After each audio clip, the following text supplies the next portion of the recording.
Life is messy, and as a Christian in the relationship jar, forgiveness, grace, and mercy are all big rocks. Then being available and attentive, with accountability and responsibility, all this done in love. It's messy until the day you see it all come together. I have lived with such shame, because I was canceled by one of my children. I made this box for her, but she wants nothing to do with me, so it sits and waits for the day of reconciliation. I was not canceled because of abuse or neglect, but not loving in the perceived needed way. I told the counselor what we had done to try to show love. Vacations, homeschooling, making things for her, taking her shopping. We sent her to England because she wanted to go. We supported her endeavors, late night talks, spending time. I went on and I asked, if that's not love, please tell me what is. All he could say to her was, you had good parents. We've apologized probably for more than what we should have. I feel as though I'm cutting myself off from any relationship with her as I do this, but I truly feel as though somebody out there needs to hear this. Because of the hurt, but also because of the shame and the humiliation the parents walked through who did the best they could and what they understood. But as I was told by the counselor, children see these phrases as cop-outs. So I do have hope for the parents of children who have cut them off. There is hope. To not have nights you cannot sleep because of the tears will not stop. To be woken up at early hours because of the pain. The longing you have as you wonder how they are. Hoping always the next call will be from them. The desire to catch a glimpse of them at the store. Or the next knock on the door, they will be there. Going over, was I a good parent? Yes, I would change things, but there are things I would keep the same.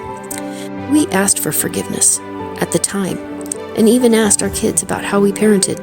Not that that meant we would change anything, but we wanted them to feel listened to, that we would consider what they had to say, and we would discuss their feelings and some of the reality of things that were going on. Yet today there's a greater understanding of who I am and what I could have done differently. But I am where I am today because of those things I did wrong in my past. Those things I did wrong for, I apologized. And those things I did not apologize for are things that I heard any good parent would have considered doing.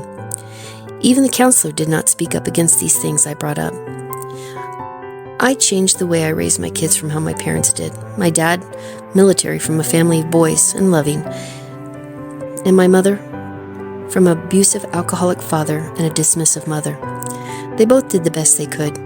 Yes, I had my struggles and still do. But I would not cut them off because I am called to a higher standard, to forgive and not letting the past hold me back.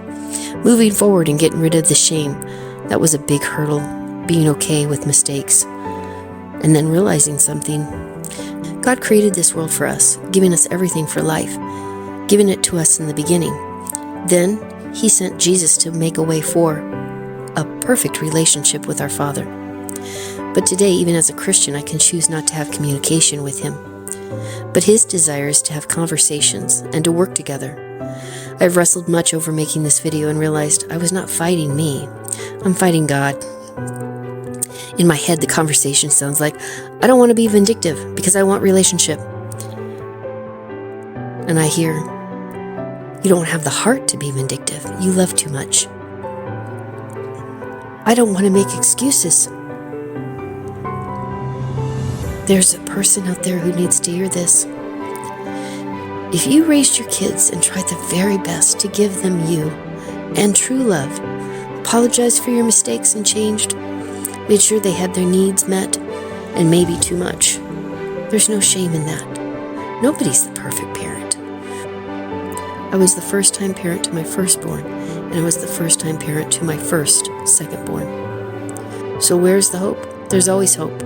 They are on their own journey seeking truth, and someday there will be a realization that they can't be perfect either, and know all the ins and outs of relationship. And if they're still alive, there's always hope, and my Father in heaven understands my pain, and He has a big but. So as a parent who understands and still waits, I ask God to give you peace in the torment, protection from the silence, and courage in the wait. God has a big but because restoration is His business. I pray for truth in your child's life and in yours to be revealed, and lies to be exposed and seen, and restoration to be more than you thought or imagined. I pray for grace to flood the hearts of all involved and forgiveness to be a priority, that you will be reminded to cast your cares on Him and that you seek His answers in this time of many questions.